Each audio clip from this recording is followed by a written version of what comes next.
welcome back to our continued week of Pride Month reviews, and for day number 2, we had the WWE Mattel Elite Series 36 Goldust.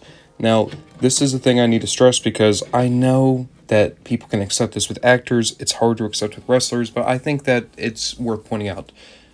Dustin Rhodes, the human being who portrays Goldust, is not gay. He is an ally, and he has, for the most part, been respectful. He understands the appeal and allure of this character. Goldust, meanwhile, has been identifies a number of things, but it seems as though, for the most part, you could identify Goldust as being pan, because he's kind of attracted to everything and everyone, and there's also the fact that he adores to be androgynous. That's kind of the whole thrust of the character, is that he's supposed to be just his own thing. He is the way he is, and no one can question it. For anyone unaware of Dustin Rhodes or Goldust, Dustin is one of the unsung great performers of his generation. One of the single smoothest workers of the 90s and 2000s, the oldest son of Dusty Rhodes, older brother of Cody Rhodes, and Goldust was his first big break. And though he's come and gone from the role and he's currently in AEW wrestling as himself, this is definitely where he draws a lot of his inspiration as a character and a performer from, which is why he still wears the face paint. And I gotta say, as much as I love Dustin Rhodes, especially when he's just himself, I'm always gonna have a soft spot for Goldust because, as a kid, even if the real guy wasn't gay, right? Goldust, as a gay wrestler, meant a lot to me because he was a good guy, he was always fun, he was in a great tag team with Booker T.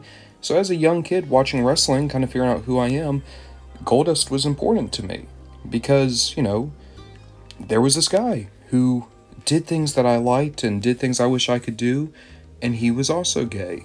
So for those reasons, Goldust has always been one of my favorites. Taking a closer look, and this is the kind of 2014 to 2016 era of Goldust, where he was in the best shape of his life despite being an older man, and his face paint had moved from just being kind of simple to now almost Darth Maul-esque, and I really love this look. I'm not big on his open mouth screaming face. I think it's very well sculpted. That's not really what I think of when I think of Goldust, but this is still very cool, and the gold paint throughout is just very striking. This is a figure that when you put it on the shelf, you're not going to lose it anytime soon. You also have Goldust run across the back. You can also see his unpainted hair and back of neck. Thing is, it's kind of the same color. I think they painted the hair, but I'm not entirely sure. It blends in very much. There's also painted G's at his boots. Now this is an older Elite, so no double jointed arms, joints that are filled with pins, but it is also very well built and looks great. And there is an additional accessory, that being his entrance jacket. Taking a look at the jacket, and I really like this too, there's so much sculpted detail of like the stitch work, and when you have rhinestones put in with spikes.